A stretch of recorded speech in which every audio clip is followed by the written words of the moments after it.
gostaria de agradecer a todos vocês que estão conosco nessa atividade, né, que hoje realizaremos aí o workshop sobre prazos e atos do processo administrativo. É uma atividade de 5 horas aula, que vamos iniciar agora às 8h30 e com previsão de encerramento às 12h30. Então, a gente vai trabalhar com esse tempo total para desenvolver o conteúdo. E temos a honra de receber aqui conosco, né, a Juliana de Almeida Piscini, se eu falei errado, me desculpe.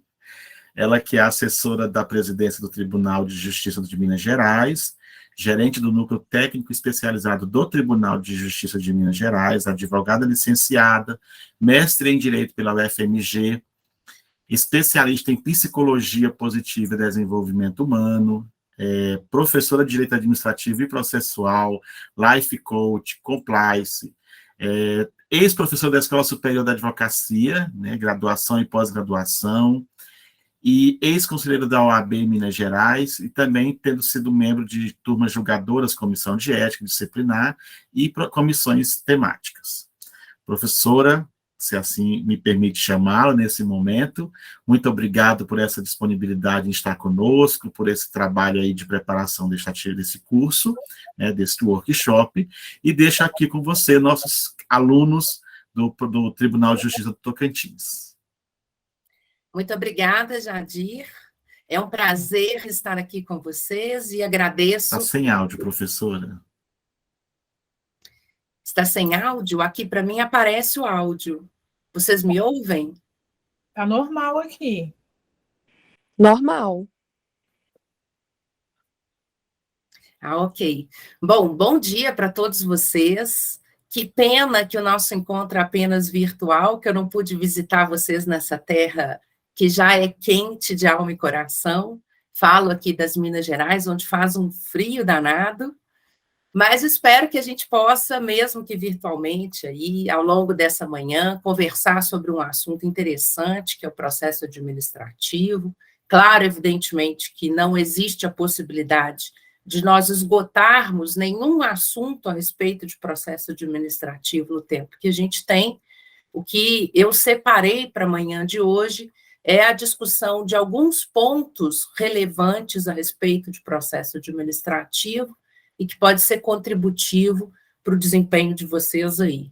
Nós, aqui do Tribunal de Justiça de Minas, estamos, inclusive, num debate bastante profícuo sobre o processo administrativo, com a reforma de alguns normativos internos, exatamente para que eles possam estar atualizados aos novos tempos, e a gente vai conversar um pouco sobre isso ao longo do evento de hoje.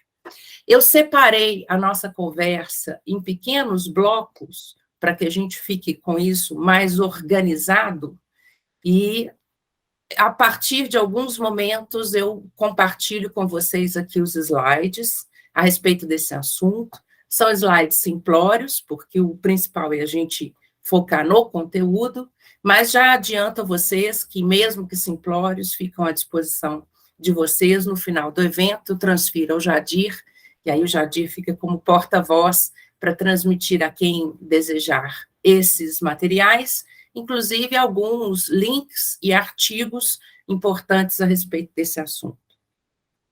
Bom, vamos começar nivelando o nosso conhecimento a partir do que a gente vai conversar aqui sobre o processo administrativo. Quando eu falo sobre o processo administrativo, eu estou trabalhando sobre um tripé. Para ser processo administrativo, eu preciso de 3 circunstâncias para ter bem claro que eu estou diante dessa realidade no Tribunal de Justiça de Tocantins. Primeiro, para ser processo administrativo, eu tenho que garantir contraditório. É uma sequência de atos onde eu permito às partes envolvidas atuarem em contraditório. Contraditório é a oportunidade que eu vou dar a essas pessoas de contribuir efetivamente para a construção do resultado final. Então, se eu estou dentro de uma sindicância, de um processo disciplinar, de um processo administrativo punitivo contra um fornecedor, um processo administrativo de responsabilização, nos termos da lei anticorrupção, ou qualquer que seja o formato ou a nominação que o Tribunal de Justiça daí dê, nós vamos estar diante de um processo administrativo sempre que a sequência de atos oportunizar as partes envolvidas participar ativamente da construção do resultado. Contraditório significa dar armas iguais a todos os envolvidos. Então, se uma parte pode falar, a outra também pode. Se alguém tem prazo de 5 dias, o outro também tem. Se alguma parte vai ter que assumir as consequências do processo administrativo, vai ter oportunidade de participar. Participar a partir de todos os meios possíveis. Produção de provas, apresentação de teses, apresentação de documentos. Então, a base estrutural do conceito de processo, e isso serve para processos de uma maneira geral, pode ser o judicial, pode ser o administrativo, é que exista contraditório.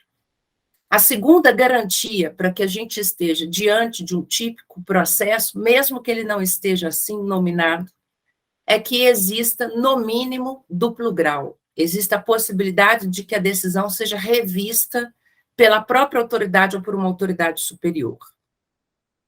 Não importa se a primeira decisão tenha sido já colegiada ou não, é necessário que exista a possibilidade da revisão da decisão inicial. Esse é o conceito de processo. Agora, considerando que a Constituição brasileira permitiu ainda, além do direito de recorrer, o chamado direito de petição, a gente pode ter até um terceiro nível de insurgência, que é o pedido de reconsideração à autoridade competente máxima, para que ela possa reavaliar o ato. E considerando que a administração tem a obrigação de revisar os seus atos enquanto não prescrita estiver a oportunidade, nós vamos franquear, então, no mínimo, um duplo grau. Então, quer dizer que, nas situações concretas, eu posso ter mais de uma revisão do ato, desde que, no mínimo, eu tenha garantido uma revisão. Então, eu vou possibilitar ainda o direito da administração ou o dever da administração de rever seus próprios atos e o direito do administrado, do jurisdicionado, de peticionar apontando equívocos que tenham sido cometidos pela autoridade administrativa. E o terceiro pilar, para que nós estejamos diante de um processo administrativo, é que ele vai ter efeito vinculante para a administração. Qualquer que tenha sido a decisão emitida pela administração no bojo desse processo, a administração está vinculada ao posicionamento que apresenta. Ela já está vinculada porque todos os motivos que ela usa são determinantes, e ela está vinculada porque isso é da natureza do processo administrativo. A administração se responsabilizar e fazer cumprir as decisões que emite. Isso não significa que as decisões administrativas não possam ser revistas em sede de processos judiciais. Sempre vai haver essa possibilidade no sistema brasileiro.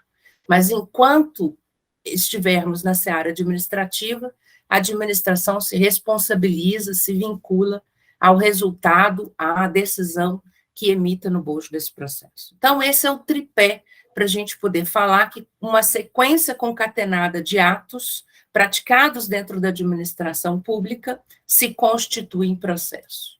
Contraditório, mínimo de duplo grau e efeito vinculante da decisão.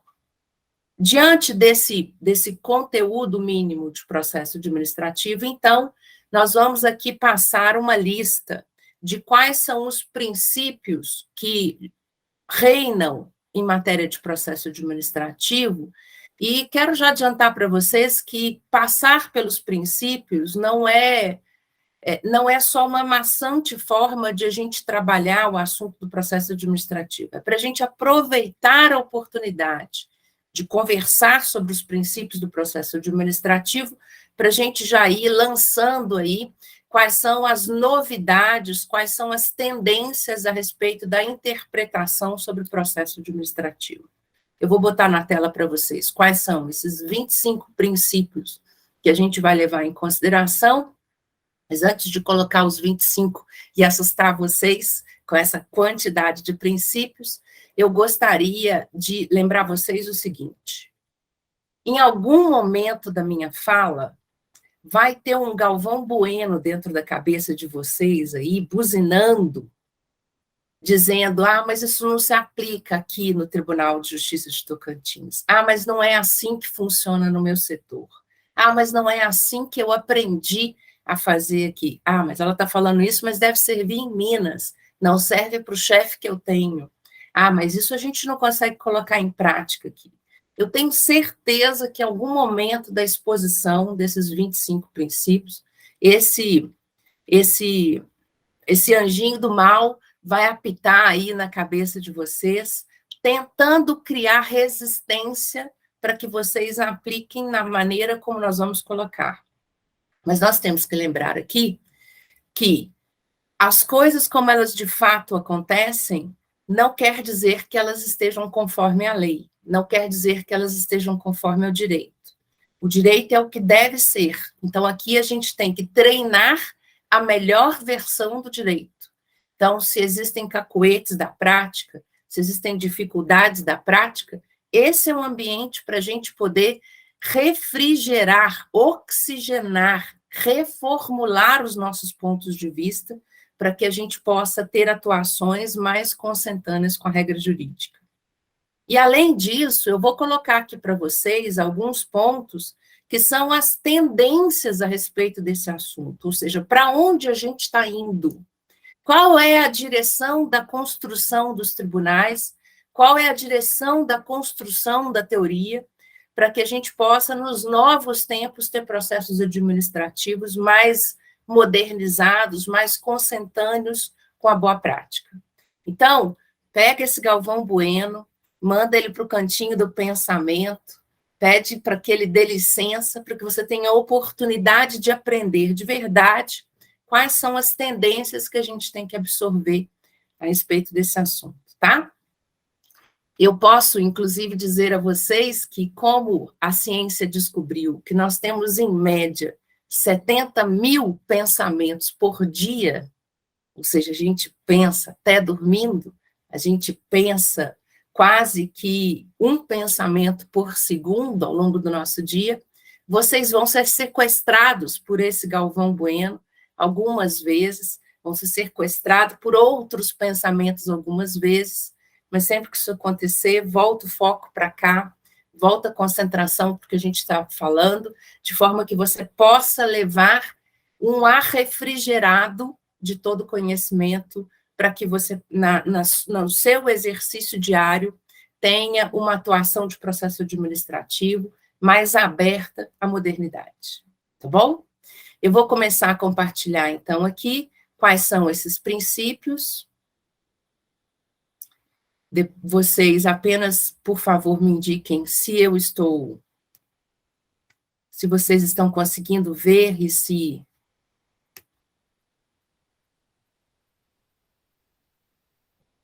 vocês conseguem ver? Alguém pode me indicar, por favor? Sim. Consegue? Ok. Sim. Deixa eu ver se eu consigo colocar ele em tela cheia para vocês.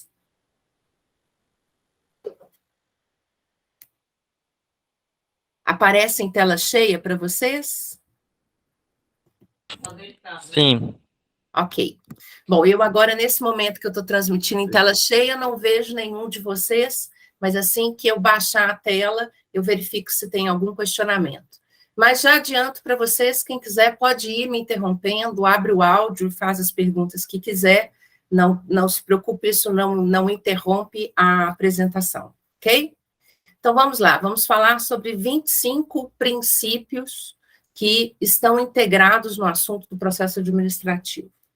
Parte deles está na Lei 9784, que é a Lei de Processo Administrativo, que, embora seja uma lei que está literalmente lá escrito, que ela serve à administração pública federal, a jurisprudência já deixou bastante claro que ela se aplica a todos os entes federativos. Então, o Tribunal de Justiça de Tocantins utiliza como matéria-prima para processo administrativo a Lei 9784, independentemente de lá estar escrito que serve só para a esfera federal. Ela, na verdade, é uma lei nacional, porque a Constituição quando estipulou as competências legislativas, disse que cabe à União o estabelecimento de normas sobre direito processual. Portanto, certamente haveria uma lei geral de processos administrativos que vale para todos os entes federados, e essa é uma norma que vocês vão utilizar como referência. Pode existir uma legislação estadual que oriente procedimentos a respeito desse assunto, porque isso também está permitido pela Constituição, mas a lei mãe, a lei geral que nós vamos utilizar é a 9784, inclusive para fixação de atos e prazos, então nós vamos fazer referência a ela aqui algumas vezes, e alguns desses princípios derivam diretamente do seu texto. Só que eu não preciso que princípios estejam escritos na lei. Essa é a magia do princípio. O princípio, na verdade, não precisa nem estar escrito em lugar nenhum. Eu particularmente acho que a melhor definição do que seja um princípio é assentamento de expectativas. Então, todas as vezes que um determinado conglomerado de pessoas tem expectativas assentadas, aquilo é um princípio, e é um princípio que deve ser atendido. Eu acho que o melhor exemplo do que seja um princípio é a fila. Nós nunca precisamos ter, em lugar nenhum escrito, que a gente deve respeitar uma fila. Essa foi uma expectativa sendo assentada na sociedade como um todo, com o passar do tempo. Tanto que qualquer pessoa que queira furar uma fila, vai ter alguém que vai se insurgir, vai fazer cara feia. Tanto que, quando nós percebemos que algumas circunstâncias exigem que a gente fure a fila, existe alguma razão que interfere na construção da fila natural por ordem de chegada, a gente estipulou na lei que a fila se fura quando eu estou em situações de idosos, obesos, grávidas, pessoas com crianças de colo ou com dificuldade de mobilidade e aí por diante. Então, se a fila é um assentamento de expectativa tão forte na sociedade que nem de lei precisa para que a gente aprenda a respeitá-la, da mesma forma nós vamos lidar aqui com o processo administrativo.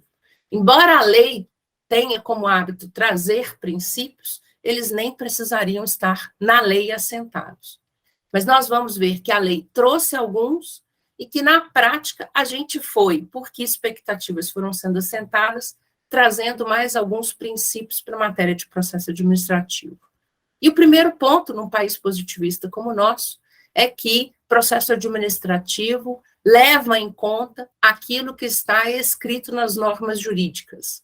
Então, entendam legalidade não como conceito de lei em sentido estrito, só lei ordinária, só lei complementar, só texto constitucional, mas todo o arcabouço de normas jurídicas que estejam estabelecidas para o processo administrativo.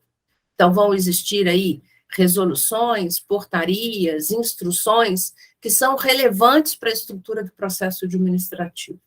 Apenas a título de exemplo, para a gente abrir mão dessa ideia de que apenas lei em sentido formal vão ser relevantes para o processo administrativo, vocês aí cumprem, tanto quanto nós aqui no Tribunal de Justiça, uma resolução do CNJ, que é a resolução 125 de 2010, que é a resolução que fala dos métodos de solução de conflito e da necessidade de haver consenso na solução dos conflitos dentro da estrutura do Poder Judiciário. É o que deu origem às câmaras de conciliação, aos espaços de mediação dentro do Tribunal de Justiça, e que também deve ser usada em matéria de processo administrativo. Vocês também vão entender que dentro desse arcabouço de normas jurídicas estão, por exemplo, as súmulas vinculantes do Supremo Tribunal Federal, algumas delas de processo administrativo que são relevantes para vocês, como a 3 e a 5. Nós temos também nesse arcabouço de normas jurídicas os entendimentos hoje já consagrados, pacificados dentro da jurisprudência dos tribunais, inclusive do TCU, que deve ser aplicado pelo Tribunal de Justiça. Então, entendam aí a ideia de princípio da legalidade, como todo o arcabouço jurídico normativo que foi constituído a respeito desse assunto. Não bastasse a gente ter lei, né, gente? A gente tem um universo enorme de normas que a gente precisa cumprir. É para deixar qualquer um de cabelo em pé, a quantidade de normas que a gente precisa harmonizar e cumprir a respeito desse assunto. E ao final da minha exposição, lá em torno do meio-dia, eu vou contar algumas sugestões de outras normas que o Tribunal de Justiça de Tocantins deveria ter ou aprimorar no arcabouço sobre processo administrativo. O segundo ponto é a ideia de finalidade. Não existe processo administrativo que seja apenas uma formalidade em si. Todo processo administrativo tem que se preocupar em ter uma finalidade ao seu final. Eu preciso editar atos ao final que sejam práticos, que sejam efetivos, que sejam significativos na vida do tribunal, na vida dos administrados. E quando eu penso nessa ideia de finalidade, né, que esses atos precisam ter um objetivo ao final, eu preciso lembrar da LINDB, da Lei de Introdução às Normas do Direito Brasileiro, que foi alterada em 2018 pela Lei 13.655 e trouxe, a partir de 2018, do artigo 20 em diante, e ela altera substancialmente o que a gente considera como finalidade para o processo administrativo. O processo administrativo vai dizer o artigo 20, ele precisa se preocupar com as consequências práticas da decisão que é tomada. Eu não posso simplesmente fazer opções sem pensar nos efeitos que essa decisão vai gerar no mundo exterior. Isso pode, inclusive, gerar a hipótese de reconhecer que um ato é nulo, mas que eu não vou declarar os efeitos da nulidade, porque isso pode ser mais danoso à realidade do que manter os efeitos, mesmo que nulo tenha sido o ato. Então, o artigo 20 vai dizer que pensar sobre as consequências práticas de toda decisão que é tomada integra a finalidade do processo administrativo. E, além de pensar nas consequências fáticas, práticas de todo decidir, o artigo 20 ainda vai dizer que eu preciso meditar sobre todas as soluções alternativas possíveis. E a obrigação do decididor passa a ser não só tomar uma decisão, mas tomar a melhor decisão possível no quadro de decisões possíveis que estão ao seu dispor. Então, hoje, conversar sobre finalidade é conversar sobre o que está disposto dentro da LINDB. Finalidade hoje é um conceito muito mais gordo, muito mais potente, muito mais musculoso e muito mais capaz de interferir na realidade. Além de pensar, conforme o artigo 20, nas consequências práticas do decidir, a ideia de finalidade do processo administrativo também precisa levar em consideração os outros dispositivos que vêm depois, do 21 em diante. Por exemplo, está na finalidade do processo administrativo respeitar as condições que foram encontradas pelo gestor no momento em que ele precisou tomar decisões. Então, pode ser que eu reconheça num processo administrativo disciplinar, por exemplo, que o gestor não tomou a melhor decisão para o tempo de hoje, mas que a época em que a decisão foi tomada, ela era a mais adequada diante da realidade que a gente conhecia. Por exemplo, hoje vocês estão aí descabelando para poder fazer a implantação completa da lei de licitação, que é a 14.123, perdão, da 14.133, que a partir de 1º de abril de 2023 é a única que vai imperar, salvo melhor juízo, não existe ainda nenhuma perspectiva apontada de que vai haver a prorrogação de vigência total ou parcial, então, em princípio, estamos todos nos preparando para, em 1º de abril de 2023, colocarmos em prática apenas a 14.133 e abandonar os velhos perfis, do 8666, da 10520, do RDC.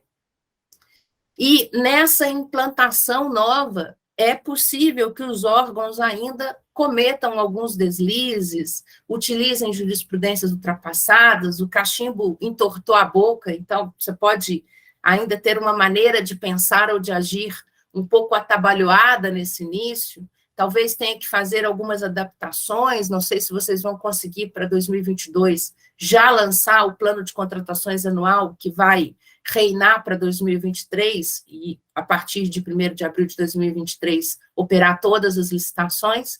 Então, é possível que exista, ao longo do ano de 2023, um período de sedimentação, de acalmamento, de adaptação dos mecanismos para que a gente possa levar essa lei à completa execução. E lá na frente, daqui a algum tempo, quando a gente estiver interpretando como é que o gestor agiu nesse período, talvez a gente chegue à conclusão de que nós cometemos alguns deslizes nesses primeiros meses. Mas a Lindb vai dizer, eu preciso levar em conta as dificuldades vivenciadas pelo gestor no momento da implantação de algumas regras. Isso está dentro da noção de finalidade. E se vocês continuarem a leitura da Lindb nos artigos posteriores, vão ver que existem mais outras questões que vão orientar a finalidade do processo administrativo. Então, eu posso, por exemplo, verificar lá no artigo 26, que fala sobre o termo de compromisso, que ampliou a possibilidade da negociação em todos os processos, inclusive nos processos administrativos, então eu posso fazer acordos nas sindicâncias, nos processos disciplinares, nos processos punitivos, nos processos de responsabilização. Não existe nenhuma fronteira para o termo de compromisso, em princípio. A lei deu o panorama, ele quer solução jurídica proporcional, equânime, que atenda aos interesses gerais da administração. Então, é possível fazer acordo em qualquer tipo de processo administrativo hoje em dia.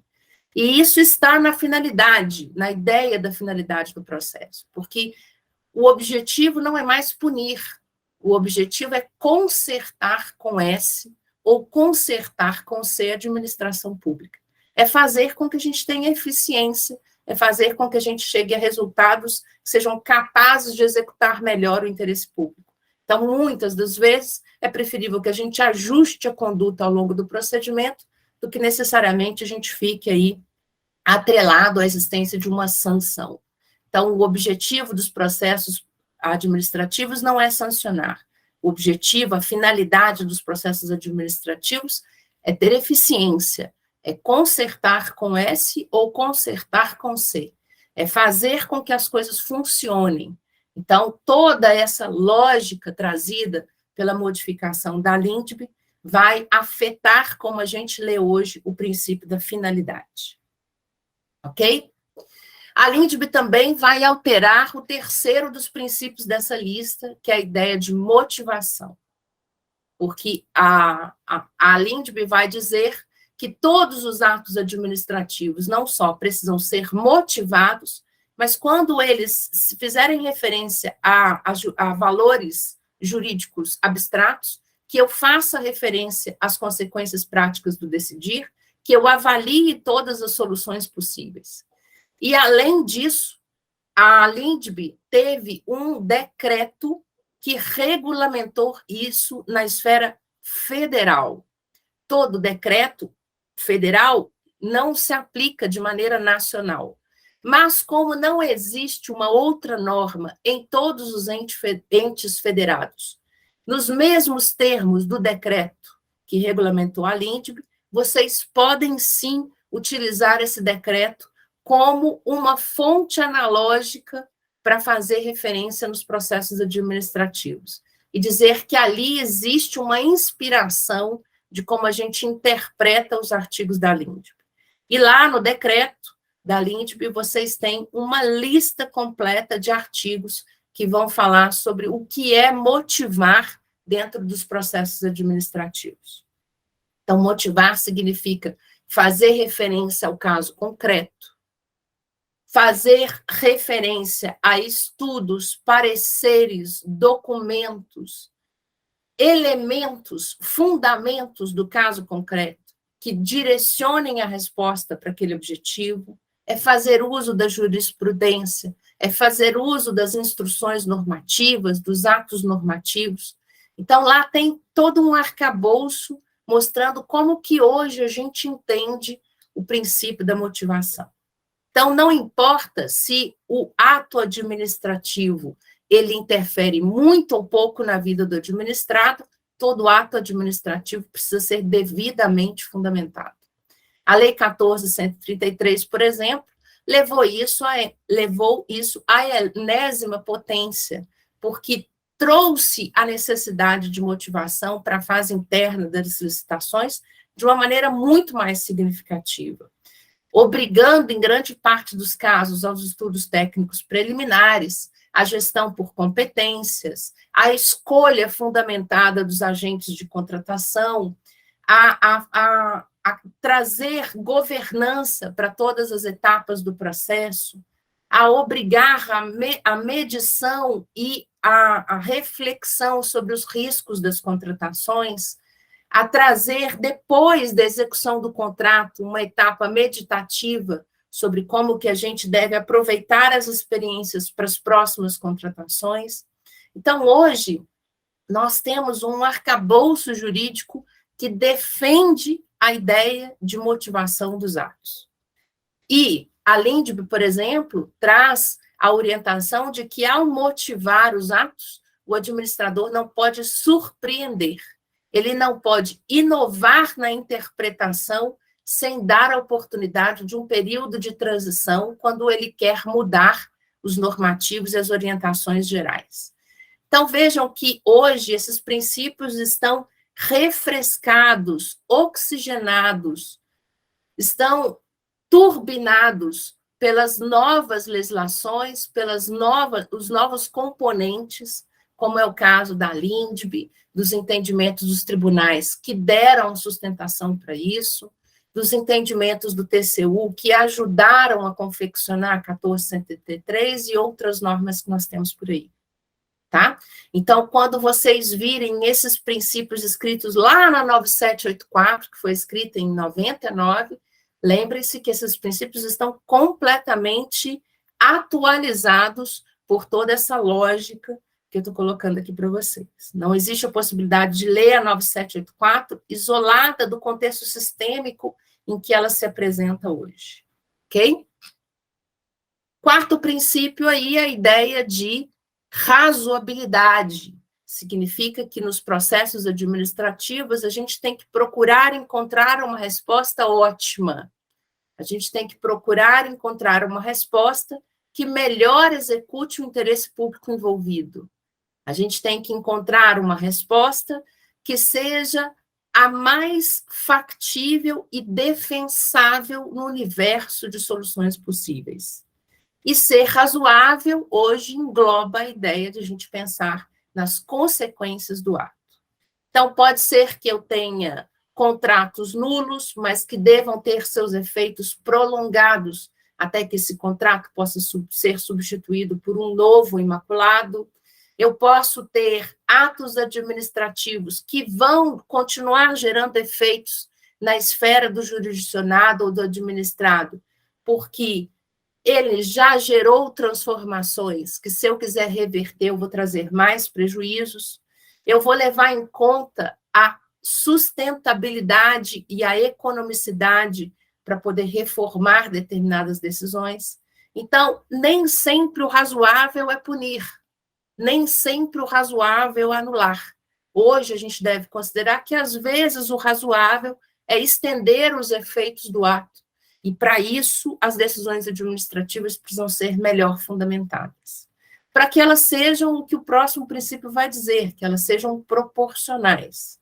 Então, o objetivo tem que sair dessa visão antiga de que processo administrativo foi feito para punir, foi feito para só aplicar a lei secamente, foi feito só para perseguir contratados, foi feito só para perseguir servidores. A gente tem que encontrar as melhores respostas para o princípio de eficiência. Isso, sim, vai ajudar a dar concretude ao princípio que está abaixo, que é a ideia de moralidade. Tá? Então, é uma decisão moralmente adequada, não é apenas a que pune, não é a que persegue, pelo contrário. O objetivo do decididor deve ser encontrar as melhores respostas para que o interesse público possa prevalecer. E, ainda nessa lista aí, a ampla defesa do contraditório, que é oportunizar aquele que é processado ou sindicado todas as oportunidades de se manifestar. Então, eu vou dar, por exemplo, eu vou proceder à notificação, à citação ou à intimação do processado para ele vir responder a um processo administrativo. Para que essa ampla defesa seja total, esse contraditório seja total, eu só posso começar a contar o prazo de defesa a partir do momento em que ele tem vista integral do processo. Então, se eu notifico pessoalmente, ou eu notifico via sistema, mas eu não permito, nessa notificação, que ele tenha acesso à íntegra dos documentos, o prazo de defesa não vai começar a contar. O prazo de defesa só começa a contar quando ele tem vista integral do processo. Então, se vocês dão acesso via sistema eletrônico, ou vocês dão acesso via sistema físico, não sei em que ponto da evolução dos processos administrativos de vocês já estão, só é possível começar a contabilizar o prazo a partir do momento da vista integral. Então, disponibiliza um link, certifica se o link está funcionando, e a partir do momento, então, que a parte tem vista completa, é que se contabilizam esses prazos. E absolutamente tudo que tenha sido referenciado pelo processado na sua defesa deve ser objeto de manifestação na decisão do processo administrativo. Não importa se o fundamento é ruim, não importa se a tese é esdrúxula, não importa se a tese é mal construída, a administração tem a obrigação de se manifestar sobre a íntegra de tudo que a defesa apresenta, principalmente considerando que a súmula vinculante 5 do Supremo vai dizer que não existe a obrigação de ter advogado dentro do processo disciplinar, dentro do processo administrativo. Então, se eu não tenho alguém qualificado para a apresentação técnica da minha defesa, não importa o nível do argumento trazido, a administração tem a obrigação de se manifestar sobre a íntegra dos pontos apresentados. Eu sei que existe uma jurisprudência consolidada nos tribunais de todo o país, antes do Código de Processo Civil, falando que o julgador não é obrigado a se manifestar sobre todos os pontos apresentados pela defesa, se ele já tem elementos suficientes para decidir, mas, além disso, não ser aplicável desde que o CPC, em 2005, foi reeditado, isso não se aplica para os processos administrativos. Ampla defesa significa a obrigação de se manifestar sobre todos os itens apresentados, sobre todas as provas apontadas, sobre todos os elementos trazidos. Então, eu não posso, por exemplo, deixar de referir ao que uma testemunha disse numa audiência de instrução, a um documento técnico trazido pela parte, a um elemento da peça de defesa. E sempre que eu tiver novos documentos dentro desse processo, eu tenho que garantir que o processado tenha vista dele e possa se manifestar. Então, antes de qualquer decisão, antes de qualquer relatório final de uma comissão processante, é obrigatório dar-se vista ao processado para que ele possa se manifestar sobre a íntegra do processo. Mesmo que fase instrutória não tenha havido, eu preciso informá-lo de que eu já encerrei a avaliação de todos os documentos constantes do processo e permitir que ele fale pela última vez antes da emissão do relatório final. Não importa se um normativo de vocês, constituído em outras eras, tenha proibido alegações finais, ou tenha dito que ela não é obrigatória, ou não fale sobre isso. Ampla defesa e contraditório significa dar vista integral do processo e permitir antes da solução final, que exista uma última manifestação do processado, mesmo que ele tenha sido rével. Essa é a chance de você não permitir que o seu processo tenha máculas e que venha a ser posteriormente anulado numa ação judicial. Eu, durante 25 anos, fui advogada, antes de estar na posição de servidora pública hoje. Fui advogada tanto na iniciativa privada quanto na iniciativa pública, e posso dizer a vocês que, do universo desses 25 anos atuando, inúmeros processos eu tive a oportunidade de conhecer e atuar, exatamente no sentido de que os relatórios finais de comissões processantes e as decisões posteriores das autoridades competentes ignoraram ampla defesa e contraditória e deixaram de avaliar devidamente o posicionamento apresentado pelo processado. E a consequência disso é a anulação judicial. Então, para que todo o esforço de vocês não seja desperdiçado, é importante que vocês garantam ao máximo, estiquem ao máximo a ampla defesa e contraditória dos processos administrativos.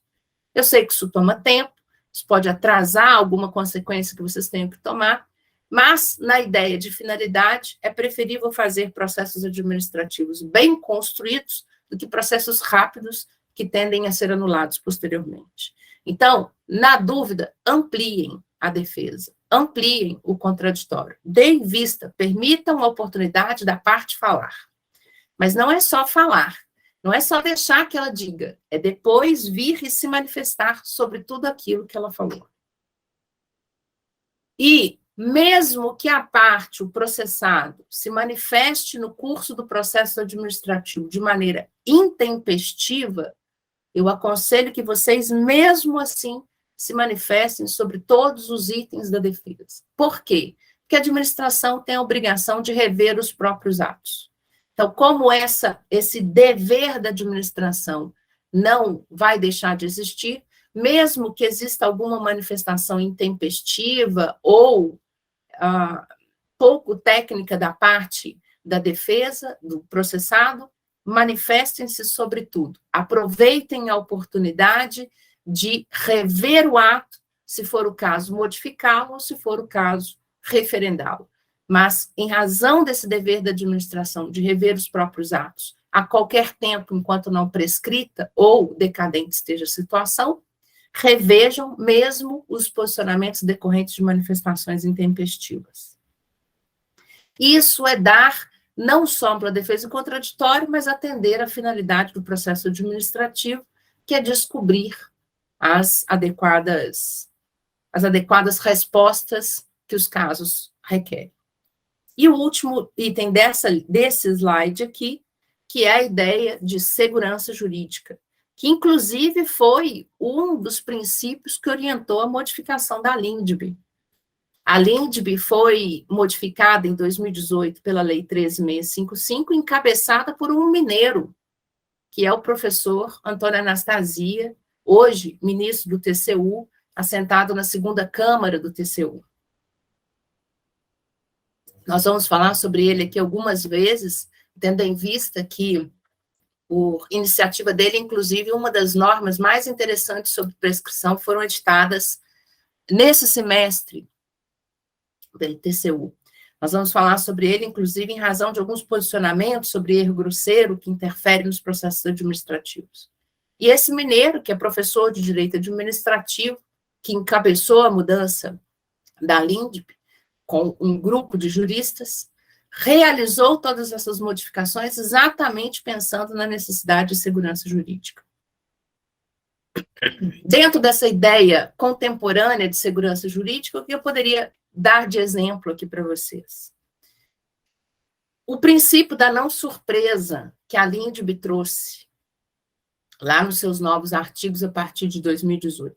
Então, se o Tribunal de Justiça de Tocantins mantinha uma orientação para a sua estrutura interna de algum posicionamento, tinha alguma súmula, algum enunciado, alguma decisão recorrente que é tomada, não pode, no meio do caminho, surpreender as pessoas sem um período de transição. qualquer orientação normativa que se queira ter, sugere-se que ela permita um tempo de adaptação. Assim como a gente está vivendo hoje a vacatio legis da 1433, sugere-se que orientações normativas, quanto mais impacto elas possam gerar na estrutura interna, mais tempo eu dê para que as pessoas se adaptem a isso. Regras de transição, preservando atos já praticados, processos já em andamento.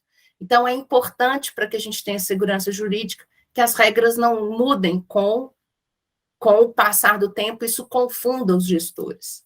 Também atende à ideia contemporânea de segurança jurídica a gente publicizar as decisões. Eu não sei se o Tribunal de Justiça de Tocantins tem por hábito emitir, através dos seus corpos jurídicos, enunciados, súmulas internas, mas essa é uma forma de trazer segurança jurídica, orientando as equipes para elas saberem como se comportar.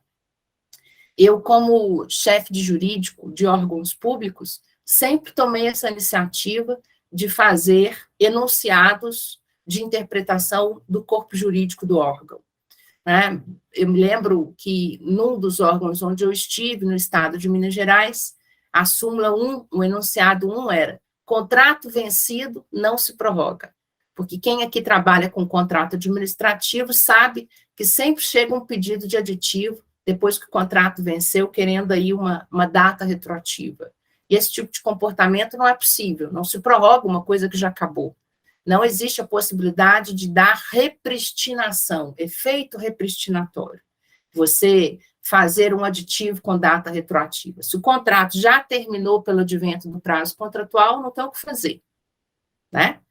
Então, era na época, a minha súmula número 1. Eu não assinava aditivos contratuais de contratos vencidos. Contrato venceu, você não tomou providência de aditivá-lo dentro do prazo, vai fazer outro processo licitatório do zero. E se nesse ínterim tiver que ficar sem o bem ou sem a prestação do serviço, o agente público que causou esse dano vai se responsabilizar por isso. Então, essa é uma ideia de segurança jurídica. A gente não volta atrás nas coisas que já acabaram. Esse é um exemplo do que você pode fazer de segurança jurídica, que é editar normativos internos, súmulas, enunciados, possibilitando que o corpo da entidade possa conhecer como as coisas serão julgadas. E segurança jurídica é o que orientou, por exemplo, a própria Lei 14.133, para estipular o plano de contratações anual, o PCA. Né? Ou seja, eu ter uma ideia do que eu vou poder executar no ano seguinte, o que eu vou poder colocar em prática no ano seguinte. Então, isso é uma ideia de segurança jurídica. Para vocês terem uma ideia, no Tribunal de Justiça daqui de Minas, nós, ao criarmos o normativo do plano de contratações anual, nós, inclusive, criamos uma regra novidadeira, uma regra diferente dos outros tribunais e que a gente tem colocado como um aconselhamento às outras entidades, para que absorvam a ideia de que, além do plano de contratações anuais, ter todos os casos de contratações desejadas, de prorrogações contratuais desejadas, os desenhos de soluções possíveis para os próximos universos. Como, por exemplo, as propostas de licitações de startup para o desenvolvimento de soluções e inovações tecnológicas. Eu ainda nem sei se eu vou conseguir contratar, eu ainda nem sei qual que é a solução que o meu caso concreto requer, mas eu já estou imaginando que no próximo passo, no próximo ano, eu vou lançar um desafio para que as startups desenhem uma solução para o meu sistema interno. Então, a gente criou dentro do normativo do plano de contratações anual um espaço próprio para as hipóteses de desenvolvimento de soluções, que ao longo do próximo ano podem virar ou uma contratação de startup, ou se a entidade chega à conclusão de qual é a solução que ela quer contratar, ela lança uma licitação convencional. Então, segurança jurídica é fundamental, esses enunciados, essas normas claras, normas publicadas, são fundamentais. Para vocês terem uma ideia, eu visitei o site de vocês ao longo dos últimos dias, procurando normativos sobre processos administrativos, procurando orientações de como vocês fazem processos administrativos e não encontrei. Talvez porque exista alguma dificuldade na ferramenta de busca, ou porque vocês colocaram isso numa aba muito secreta, só está na intranet, mas o público de fora não acha com facilidade o que vocês têm sobre o processo administrativo. Depois eu gostaria até que vocês me sinalizassem aonde que vocês colocaram isso no site, e estou aqui dando o feedback de que, para o público em geral, não se encontram essas normas. Onde está o fluxograma, quem são as entidades responsáveis, quais são os normativos aplicáveis, se existe uma comissão, um comitê ou uma área específica para lidar com esses assuntos, eu não consegui localizar. E essa ausência de publicização dos normativos, das informações, afeta a noção de segurança jurídica, porque eu não sei exatamente o que eu tenho que fazer quando eu entrar numa situação concreta. Então, isso orienta, por exemplo, a que vocês, quando forem fazer uma notificação do início de um processo administrativo, coloquem no corpo da notificação a indicação para o processado de onde se encontra a norma que ele tem que utilizar para procedimento, aonde que consta o prazo, aonde que consta a providência, quais são os direitos que ele tem, como que vocês se comportam, qual é o link dentro do tribunal onde ele pode conhecer as regras, se existe uma cartilha, um vídeo explicativo, qualquer coisa nesse sentido aumenta a segurança jurídica e se aconselha que as notificações iniciais tragam essas informações. Na verdade, o sistema dos tribunais como um todo, inclusive o nosso aqui de Minas, devem evoluir no sentido de levar a informação ao público, porque quanto mais segurança jurídica eu der, mais a possibilidade eu tenho de que as pessoas errem menos ao realizar os atos. Então, se isso está sendo difícil para o público aqui de fora, para ter uma noção como essa, uma das formas de se corrigir isso, além de aprimorar a ferramenta eletrônica, é trazer nas notificações todas essas informações. Ok, até aqui?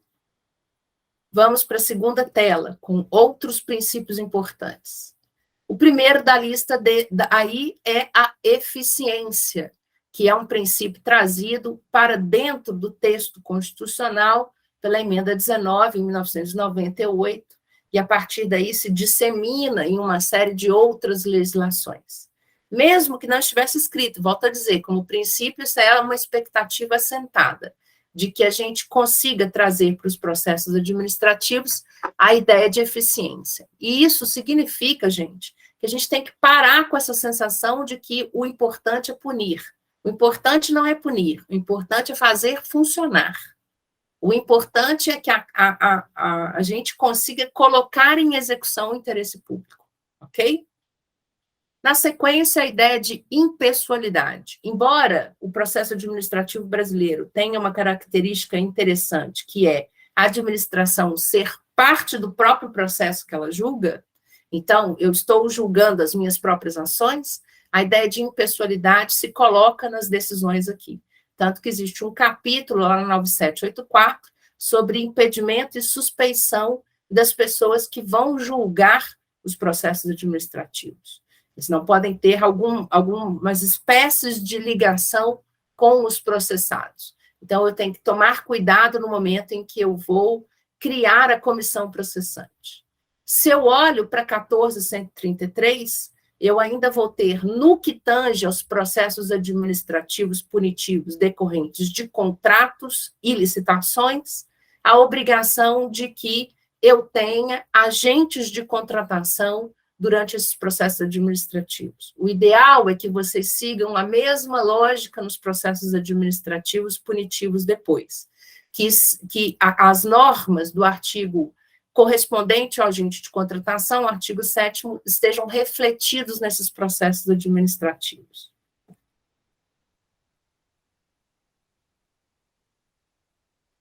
Depois, na sequência, a ideia de publicidade e transparência, que não se equiparam.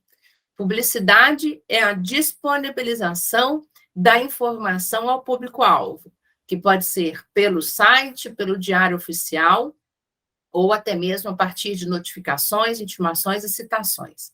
Isso é tornar pública a informação, é utilizar os meios para que um universo maior de pessoas tenham acesso à informação como um todo. Agora, eu também preciso de transparência quanto aos motivos dos atos, eu preciso de transparência quanto à nomeação das equipes, eu preciso de transparência quanto às metodologias que vão ser empregadas no julgamento, eu preciso de transparência sobre as regras que funcionam dentro do fluxo do processo administrativo.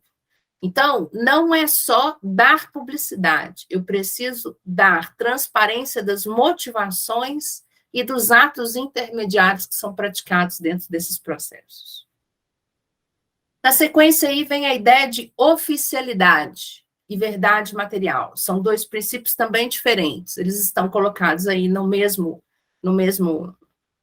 bloco, porque eles estão interligados. Porque como a administração pública tem como objetivo principal descobrir o que é verdade para esse caso concreto, ela não precisa da iniciativa do processado.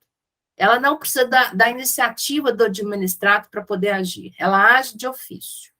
Ela pode inaugurar os processos administrativos de ofício e ela pode tocar os processos administrativos de ofício. Ela pode, inclusive, produzir provas num processo onde o processado é rével, porque o objetivo dela é encontrar a melhor versão para os fatos. E, para isso, muitas vezes, vai fazer fases instrutórias, mesmo que alguém seja rével.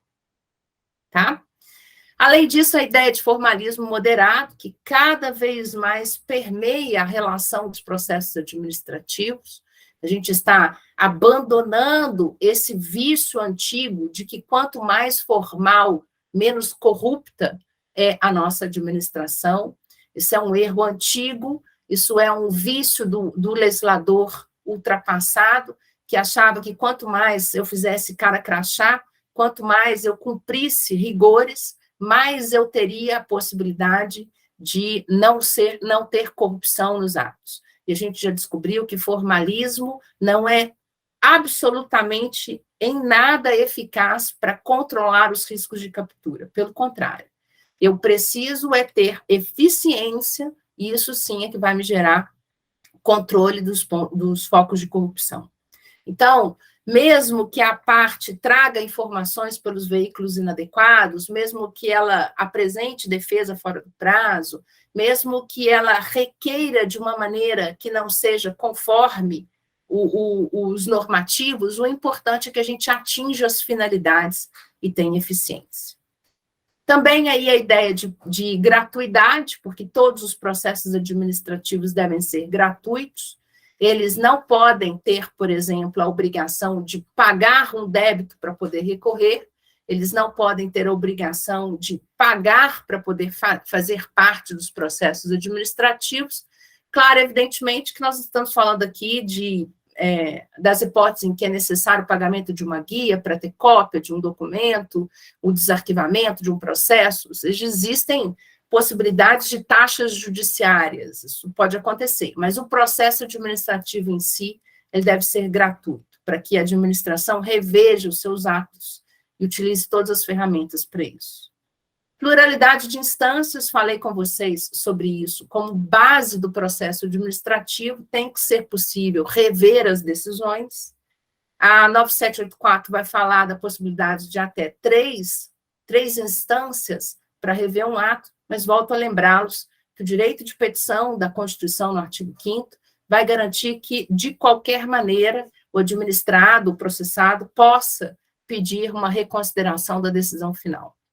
Enquanto não houver coisa julgada formal, enquanto não transitar em julgado a decisão administrativa, eu posso pedir reconsideração da decisão. Tipicidade, porque não existe sanção fora dos ilícitos previstos. Então, eu preciso que uma conduta esteja prevista no normativo como equivocada, com uma sanção aplicável, para que eu possa utilizá-la. Eu não posso surpreender as partes, eu não posso surpreender os processados querendo fixar uma sanção onde não havia previamente estabelecido que aquilo era um ato ilícito. Tá? Economia processual, porque eu devo procurar executar os atos das maneiras mais simplórias possíveis, eu não preciso de muitas formalidades, mas lembrando que, por razões de controle dos riscos de captura e dos riscos de corrupção, por mais simplória que seja a forma como vocês executem os atos nos processos administrativos, reduzam a termo tudo aquilo que acontecer. Então, façam notas explicativas nos processos administrativos das decisões que tenham sido tomadas, façam atas das comissões processantes, onde vocês reduzam a termo todas as informações, e no caso, por exemplo, das audiências de instrução, façam gravação em áudio e vídeo, mantenham isso dentro do sistema, para que seja possível, no caso de uma fiscalização, de um controle interno ou externo que tenha que agir sobre esse processo administrativo, a economia processual não significa uma perda significativa do controle das informações, tá? E aqui, da última lista desses princípios, que é para a gente poder fechar o tópico desses 25 princípios, mais alguns a respeito de processo administrativo. Alguns estão na jurisprudência, alguns são decorrentes da lei ordinária, alguns são decorrentes da própria Constituição aqui. Os processos administrativos hoje pedem participação popular. De que maneira? Eu posso ter suspensão de processos administrativos para realizar consultas públicas, audiências públicas. Eu posso colher uma contribuição do público para modernizar os meus processos administrativos. Eu devo dar transparência dos processos administrativos para o público em geral. Eu tenho que dar notícia dos processos, dos resultados dos processos para o público em geral. A título de exemplo para vocês, na resolução recentemente editada pelo TCU sobre a prescrição nos processos em curso no TCU, existe uma norma lá, um artigo lá, bastante curioso, até questionável do ponto de vista jurídico, mas interessante, onde ele diz que mesmo que esteja prescrita uma hipótese de processo administrativo no TCU, pode o TCU decidir julgar as contas do administrador, mesmo prescrito, para que daquele julgamento eu dê transparência ao público de qual seria a consequência aplicável e quais são as medidas profiláticas que essa conclusão vai me recomendar tomar em relação ao futuro. Então, eu posso dizer que está prescrita a possibilidade de cobrar de um determinado prefeito, de um determinado presidente de tribunal, de um determinado membro de um convênio, parte de um convênio, aqueles valores, mas eu posso, mesmo prescrito, chegar à conclusão de que aquelas contas eram irregulares para gerar uma satisfação ao público em geral de qual teria sido a postura tomada pelo tribunal e quais são as recomendações para o futuro. Só que, como isso é uma situação bastante singular, o TCU disse que quando eu posso usar essas hipóteses, quando eu estiver diante de situações de grandes valores, vocês vão ver lá que fala sobre 100 vezes o valor dos limites que o tribunal tem para julgamento das contas. Então, nos casos de maior expressividade, eu vou permitir que o público entenda qual que é o pensamento do tribunal, mesmo que prescrito esteja. Isso é uma forma de controle popular. Isso é uma forma de permitir que o público entenda como que a administração está olhando para os próprios atos. Tá?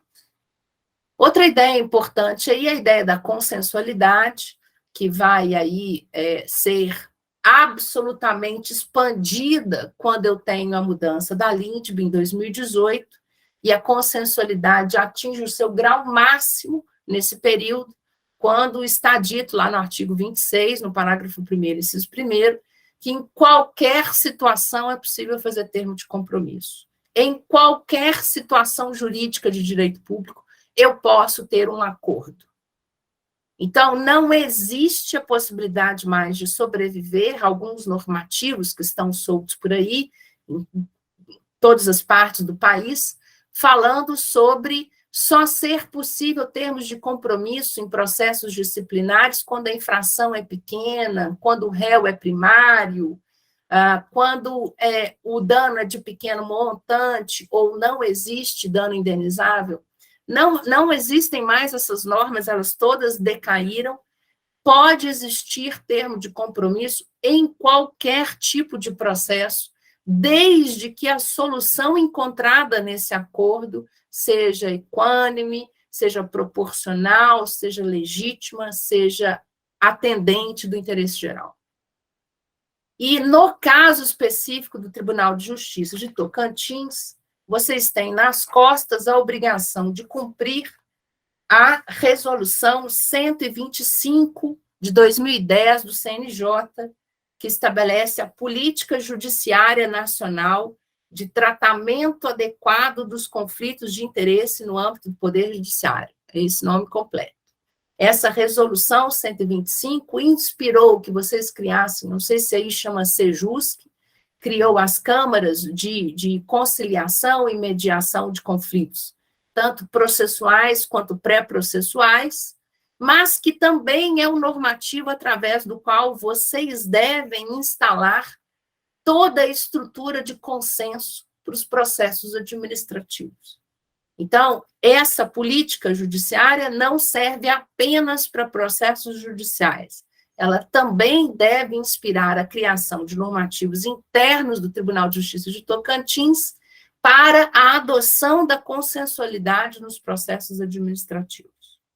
Nós, aqui em Minas, estamos revisando os nossos normativos, essa é uma das minhas tarefas atuais. Nós estamos revisando os nossos normativos para a criação de câmaras especiais, de comitês especiais para instrução processual, para a aplicação de meios alternativos de solução de controvérsias, para atender a 1433, e também para levar a todos os processos administrativos de qualquer natureza a possibilidade da solução pelo consenso. Esse é o ideal, porque o ideal não é impor uma sanção, o ideal é mudar os comportamentos para que a gente atenda ao interesse público. Quando você determina um servidor que ele pague uma multa num processo disciplinar, ele paga revoltado, ele não concorda com a decisão. Como dizia Francesco Carnelutti, um importante processualista italiano, o réu é vencido, mas não é convencido. Então, quando eu tenho uma decisão final impositiva, eu não soluciono o conflito de interesses. Eu apenas neutralizo o conflito de interesses. Essa é uma das principais falas de um autor alemão chamado Niklas Luhmann.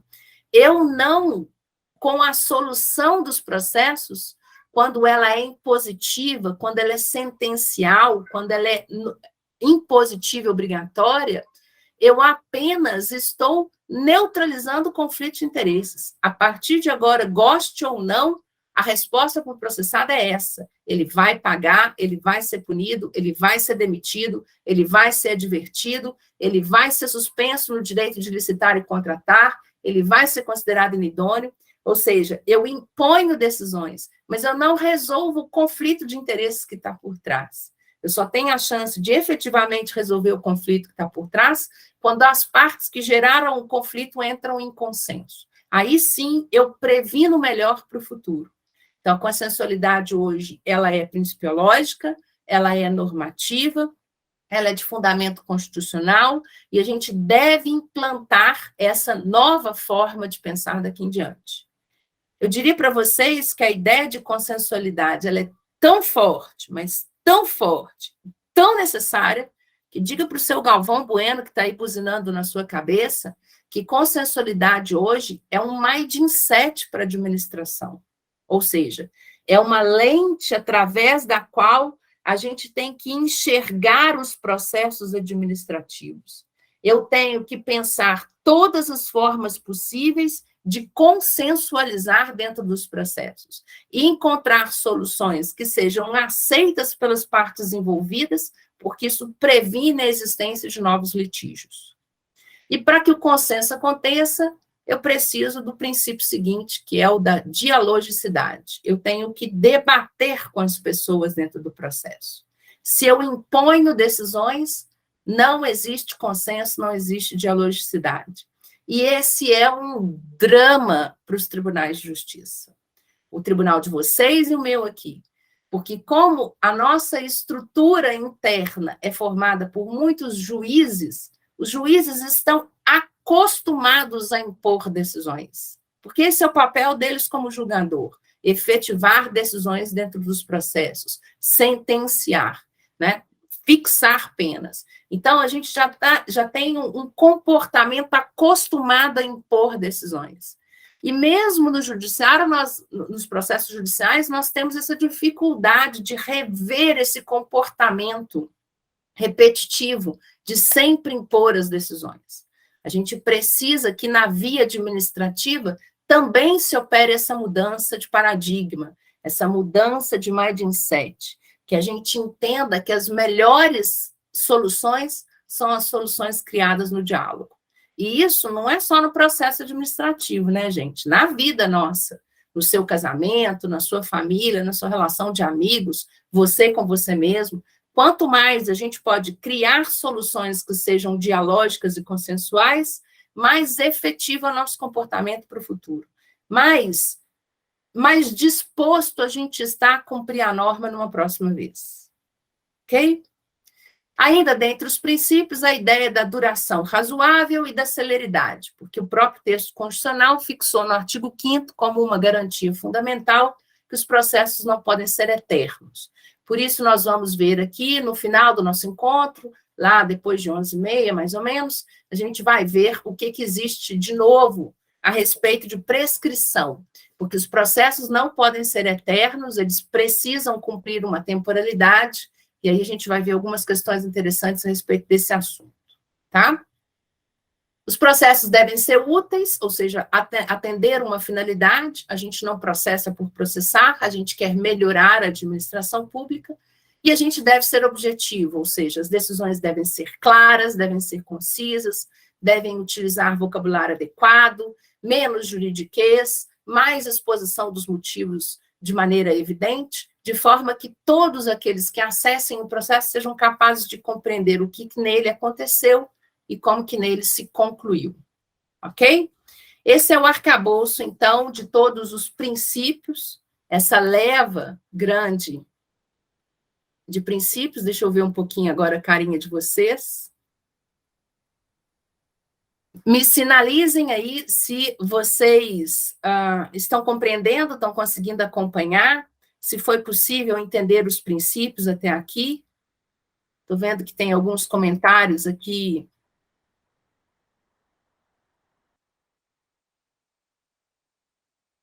No chat, se vocês tiverem alguma dúvida, podem me interromper. E agora a gente vai, então, para um outro ponto dentro da estrutura aqui nossa do esquema, que é a gente falar sobre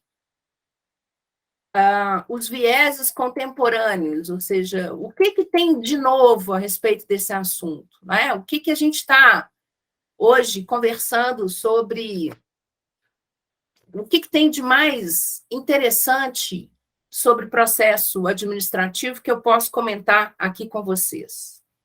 Primeiro, a LINDB, que, embora seja de 2018, ainda é uma novidade. Eu, com 25 anos de advocacia, eu fico de queixo caído quando eu vejo que no dia a dia dos tribunais, no dia a dia dos órgãos públicos, as decisões não falam da LINDB. Para mim, é um erro crasso uma decisão administrativa que não faz referência à LINDB. Ela deveria fazer referência e aplicar os conceitos que estão postos lá dentro. Então, ela é uma bíblia para vocês. Vai emitir uma decisão administrativa, tem que, em algum momento, falar sobre o que a LINDB colocou.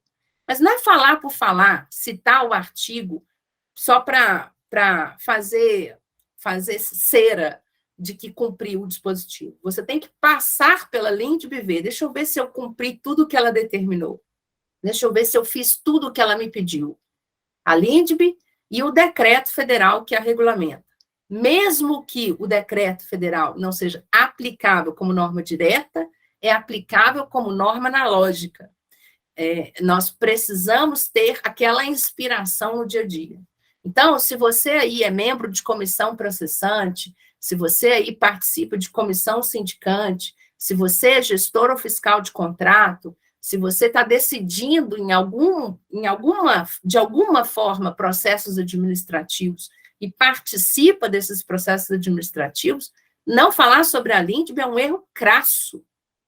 Você precisa passar pelos fundamentos dela, sobre consequências práticas do decidir, sobre possíveis soluções alternativas, quais são as orientações gerais, quais são as circunstâncias que o gestor tinha à época, se houve dolo ou erro grosseiro da parte do agente para que o ato tenha sido cometido, ou seja, fazer referência ao caso concreto, motivar adequadamente. Então, quem não usa a Lindb no processo administrativo está errado.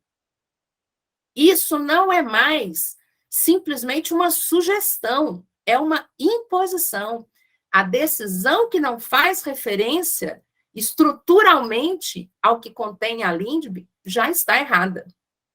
Eu posso garantir a vocês que esse será o ponto de partida para que nos processos judiciais se anulem as decisões desses processos administrativos. Então, Lindb é arroz com feijão. Como diz aqui na nossa terra, é arroz com feijão e angu. Tem que ser comida do dia a dia. Tem que ser dia a dia de vocês passar por isso. Outro ponto importante desses vieses contemporâneos é o que a gente chama de regulação responsiva. Não sei se vocês ouvem esse nome aí internamente, estão acostumados com essa terminologia, mas essa também é um arroz com feijão com angu para vocês. Quando a gente está diante de situações conflitivas, eu estou discutindo lá com um contratado, um fornecedor, sobre reequilíbrio econômico-financeiro do contrato, sobre um índice de reajuste, que ele não cumpriu uma determinada obrigação, que o contrato previu do jeito X está errado, eu vou medir, eu vou glosar, eu vou abrir processo punitivo contra ele. Antes de punir, eu tenho que pensar em resolver. Regulação responsiva é a gente parar para pensar e falar como que a gente ajusta isso? Como que a gente conserta isso? Porque o importante não é punir o contratado. O importante é fazer com que o contrato seja executado. Eu não sei se vocês viram, não sei se tem alguém aqui que é da área de obras, mas se tiver alguém aqui que é da área de obras e serviços de engenharia, o TCU acabou de soltar o Fiscobras 2022, que é a análise de todas as obras públicas que existem no país. E toda vez que a gente abre o Fiscobras, que é essa análise das obras públicas anual, a gente quase cai para trás. O índice desse ano é assustador. O TCU encontrou encontrou problemas estruturais em mais de 80% das obras federais. Ele mandou parar um número enorme de obras no país. Ele encontrou milhares de obras paralisadas pelo país. Essa é uma realidade que tem se repetido muito ao longo dos últimos anos. As obras param. Por alguma razão, o contratado ele faliu, ele não conseguiu levar o contrato adiante, a administração parou de pagar, o projeto básico estava mal construído, quando a construtora chegou lá, ela encontrou uma realidade completamente diferente, não deu para executar o contrato, os prazos foram mal dimensionados, o contrato acabou no tempo. Então, por inúmeras razões, a gente tem obras paralisadas.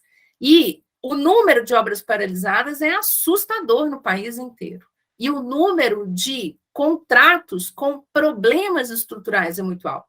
Mais de 80% das obras foram objeto de achados pela Fiscobras, pela fiscalização do TCU.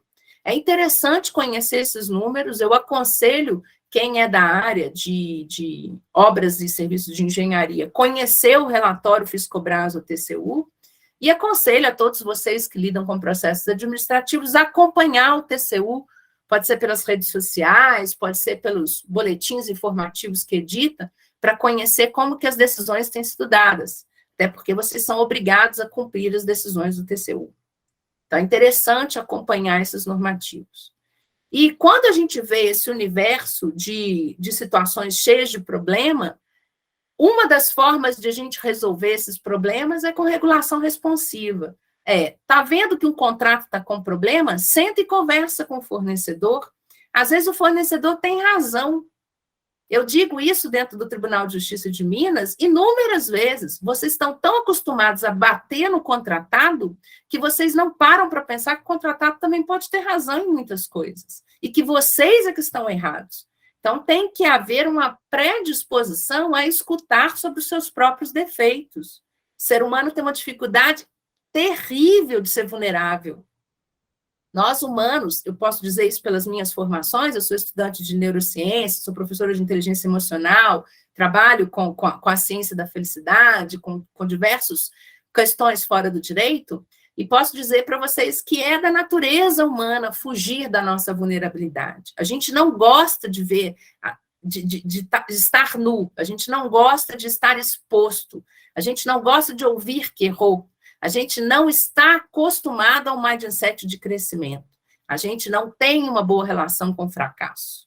Né? A gente, desde que a gente era muito pequenininho lá no colégio, a gente foi educado para só receber parabéns se a gente tira nota boa, se a gente acerta a tabuada, se a gente passa de ano. A gente não foi, ao longo da nossa vida, valorizado pelo nosso esforço. Então, a gente tem uma resistência muito grande de ouvir que a gente está errado.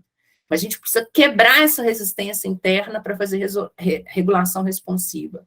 O contratado pode nos dizer que nós estamos errados e a gente ajustar a nossa conduta.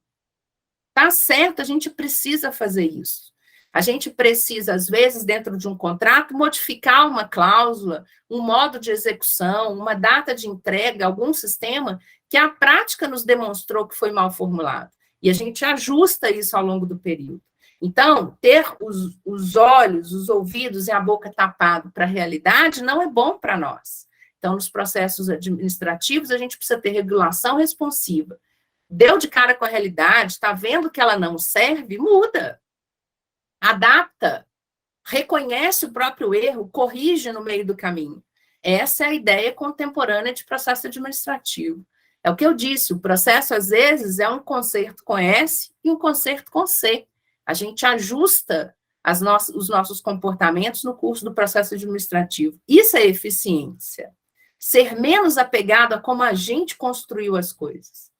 Eu digo isso para vocês, e aqui em Minas isso é um discurso que eu tenho que fazer ainda mais forte, porque mineiro é muito mais tradicional do que vocês. Mineiro é apegado, mineiro é desconfiado, mineiro é muito mais difícil de mudar do que vocês aí em Tocantins. Então, eu já estou acostumada a falar isso e a repetir para vocês, mas com base em ciência, de que a gente tem que quebrar as nossas resistências internas, a gente tem que aprender a ser vulnerável, a gente tem que aprender a reconhecer os nossos erros, enxergar onde a gente não tomou as melhores decisões e achar isso natural. E corrigir o curso. Né? A gente tem muito mais capacidade de evoluir quando a gente tem o que a gente chama de regulação responsiva, que é a gente fazendo esses ajustes ao longo do tempo. Outro ponto importante é a gente entender que o Tribunal de Justiça de Tocantins, ele não é uma entidade que, de braços cruzados, vai ver as políticas públicas serem implementadas pelo Executivo. Esse pensamento precisa acabar. O Tribunal de Justiça de Tocantins, ele é timoneiro das políticas públicas. Ele tem que ser executor de políticas públicas. Ele tem que ser um viabilizador das políticas públicas. Ele tem que conseguir, no seu dia a dia, fazer com que garantias e princípios fundamentais tenham uma aplicação ótima. Consigam fazer com que, no dia a dia, direitos sejam efetivamente respeitados. Então, o Tribunal de Justiça não pode só estar preocupado lá, o juiz, em prender réu, em encher cadeia de gente, em aplicar um monte de pena restritiva de direito, ele tem que estar antenado como instituição. Como é que ele vai fazer para atender o egresso? Como é que ele vai fazer para levar os melhores recursos para o pré-egresso? Como é que ele vai fazer para implementar as políticas públicas que vão permitir o próprio desafogamento do Poder Judiciário? Nós aqui em Minas, por exemplo, estamos fazendo um projeto inovador no país inteiro, que é auxiliar os municípios na criação dos consórcios públicos municipais vocacionados ao atendimento do egresso. Porque os municípios têm dificuldade de sozinhos ajudar no atendimento do egresso, e nós estamos ajudando os municípios, fortalecendo os consórcios públicos, ampliando o associativismo municipal, para que os consórcios possam executar as políticas de egresso e pré-egresso. Então, hoje nós estamos executando, inclusive com o apoio do CNJ, o CNJ já comprou essa ideia, inclusive quer estendê-la para o país inteiro, fica aí a sugestão para vocês também fazerem isso, que é poder trabalhar junto com os municípios, para que os municípios possam acessar as verbas públicas de atendimento do egresso. Para vocês terem uma ideia, só como curiosidade aqui, o Fundo Penitenciário Nacional, o FUNPEN, ele tem uma parte da verba que é exclusivamente destinada aos municípios, para que os municípios façam o atendimento da pessoa egressa. 10% do FUNPEN é exclusivo dos municípios para o atendimento da pessoa egressa. Nesse Brasilzão que a gente tem, quantos municípios a gente tem? Mais de 5.000 municípios. Sabem quantos municípios estão inscritos para o acesso do recurso do FUNPEN para o tratamento do egresso? 10. 10 municípios no país inteiro, de maneira isolada, não em consórcio, têm acesso ao FUNPEN. 2022, sabe quanto que esses municípios receberam da verba do FUNPEN para o atendimento do egresso? 0. Apesar do Supremo Tribunal Federal ter decidido, na DPF 347, que é proibido o contingenciamento da verba do FUNPEN, 0 saiu para os municípios. E apesar de a lei em 2007 ter sido modificada para proibir contingenciamento, 0 saiu desses recursos. O Tribunal de Justiça de Tocantins, assim como o Tribunal de Justiça de Minas, tem a obrigação de ajudar os municípios a terem acesso a essas verbas, para ajudar os egressos, para que os egressos possam receber o tratamento adequado dentro das cidades, porque se a gente não cuidar do egresso, ele é o próximo réu do processo. A gente nunca vai desafogar o judiciário, a gente nunca vai desafogar as cadeias, se a gente não der ressocialização e oportunização para essas pessoas. Então, eu fico até arrepiada.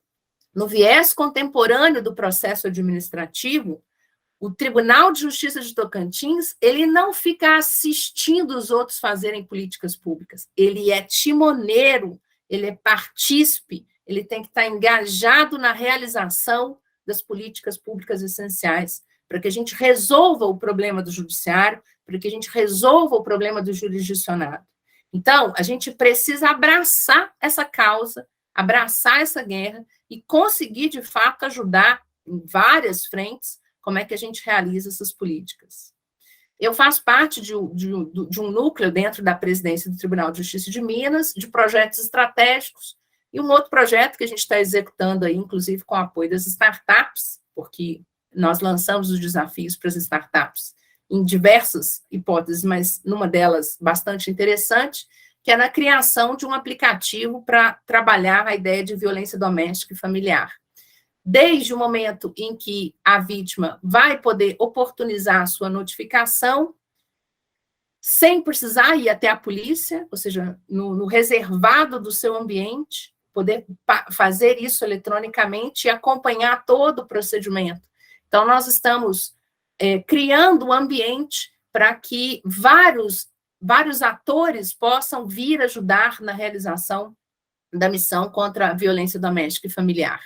né? Então, bancos de oportunidades para que as empresas possam trazer oportunidades de negócio para tanto autores de violência quanto para as vítimas da violência, e grupos responsabilizantes, grupos reflexivos, e trazendo a sociedade para dentro desse discurso. Que o tribunal é artífice de políticas públicas. A gente não fica só assistindo elas serem realizadas. Então, esse é um ponto importante na mudança aí da leitura dos processos administrativos. Outro ponto desse viés contemporâneo é a ideia de direito sancionatório mínimo. Nós temos que trabalhar dentro dos processos para que a última hipótese seja sancionar. Antes disso, a gente tem que encontrar outras hipóteses de solução. A gente tem que fazer com que seja necessário o menor número de processos punitivos. A gente tem que ir resolvendo as coisas antes de chegar nesse nível. Não deixar o caldo entornar. E a gente conseguir ir executando e resolvendo os problemas da vida antes que eles virem uma bola de neve. Então, sanção é a última hipótese, e sanção no mínimo possível. Né? Não no mínimo de pena, do mínimo ao máximo, só usar o mínimo. Direito sancionatório mínimo é você evitar sanções, é encontrar outras soluções que sejam mais eficazes para a garantia do interesse público. Outro ponto importante é a mudança da cultura organizacional em torno dos ajustes de comportamento. É parar de punir e ajustar condutas. É preferível a gente fazer um acordo que não seja, às vezes, tão ideal, é melhor um acordo do que um acórdão, que a gente faça um ajuste o melhor que a gente puder, para que a gente possa executar aí uma solução eficiente para dentro do processo. Então, a gente precisa de toda uma mudança do clima organizacional. Então, é obrigação do Tribunal de Justiça trabalhar na cultura organizacional dos servidores, para que eles estejam mais propensos a aceitar o consenso.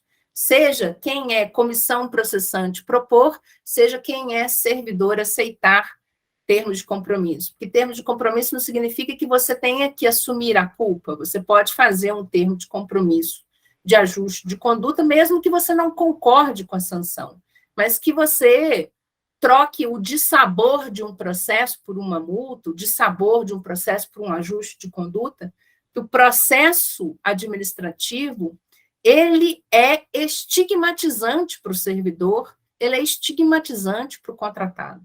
Então, incentivar internamente a cultura do ajuste de conduta é fundamental.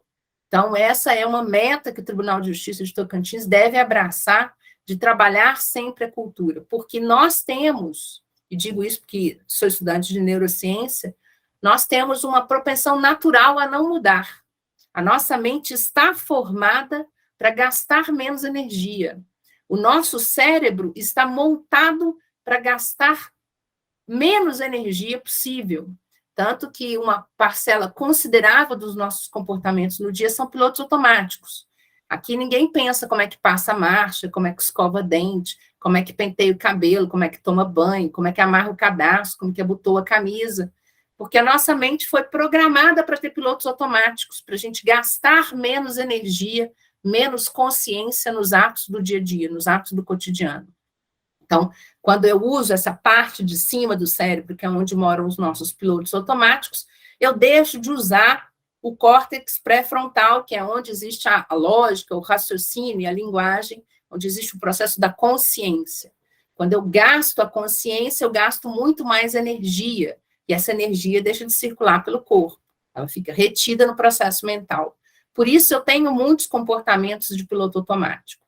Então, o cérebro ele está formado de uma maneira que você gaste energia. Por isso que você tem tanta resistência à mudança. Existe uma propensão do seu cérebro a falar, não, faz como já era.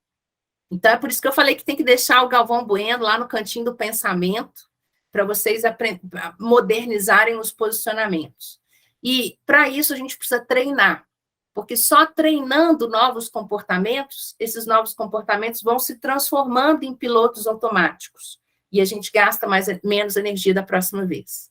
Então, para a gente poder ter ações melhores, a gente precisa treinar comportamentos novos. Quanto mais eu treinar comportamentos novos, mais pilotos automáticos eu tenho, menos energia eu gasto, e mais possibilidade de acertar na próxima vez. Então, se eu for pensar no ser humano como uma máquina, eu preciso de treinamento contínuo para mudança de hábitos. Hoje, nos estudos científicos mais modernos, existe a indicação de que, dependendo da complexidade do comportamento que eu preciso treinar, eu preciso de 28 dias ou até 280 dias de repetição de um comportamento para ele poder ser modificado e se transformado em piloto automático daí em diante. Então, é um compromisso contínuo treinar novos comportamentos. Isso que vocês estão fazendo aqui tem que continuar acontecendo, inclusive no treino de habilidades, no treino de atitudes, não só de conhecimento técnico, exatamente para que você possa gerar novos comportamentos daqui em diante, tá? Então, isso está no viés contemporâneo do processo administrativo. O trabalho da nossa cultura organizacional para a gente ser mais moderno e estar mais factível a ajustes de comportamento. Outro ponto importante é a gente fazer uma releitura do nome processo sancionador, órgão sancionador. Por mais que dentro do fluxo, do organograma de vocês, exista o nome processo punitivo, processo sancionador, órgão punitivo, órgão sancionador, o objetivo principal não é esse. Esse nome fica desvinculado do seu verdadeiro sentido. Nós temos que ter um incremento e uma profissionalização dos órgãos para outras posturas que não sejam a sanção, que sejam as novas regulamentações, a possibilidade de novos acordos, de novos ajustes, de novos arranjos. Então, nós temos que profissionalizar e incrementar as estruturas internas do Tribunal de Justiça de Tocantins para que cada vez mais eu tenha soluções distintas da sanção, ok? Aumentando, ampliando os espaços negociais, intensificando as ideias de governança, gestão inteligente, gestão eficiente, e também facilitando o cumprimento das sanções. Então, eu posso ter, por exemplo, um abatimento da pena, se ele quiser pagar antecipadamente.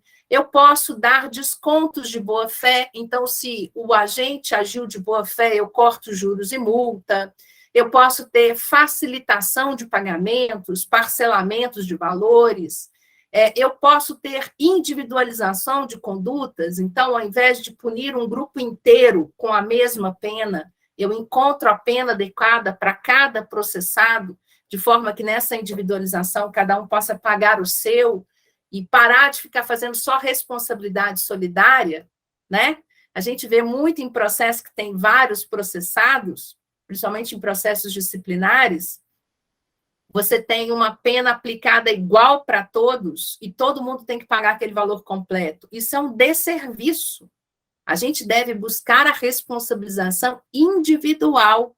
Cada um deve pagar no limite da sua culpabilidade, e com valores individualizados, parar de ter essas multas, essas punições generalizadas. Eu preciso individualizar condutas. Isso é uma forma de a gente alcançar uma resposta melhor dentro dos processos. Tá? Eu vou agora, 10h10, fazer um intervalo de alguns minutos, só para vocês poderem tomar um café, tomar uma água, ter um intervalo aqui da minha voz. Eu não sei se vocês estão percebendo, eu ainda estou com a voz um pouco anasalada, terminando de curar da Covid, mas um intervalinho aí para a gente poder voltar. Daqui 10 minutos, 10h20, a gente recomeça, e aí, nessa segunda leva, eu vou trabalhar com vocês as questões de atos, de prazos, de prescrições, de sugestões para vocês para o futuro, tá bom? Voltamos em 10 minutos?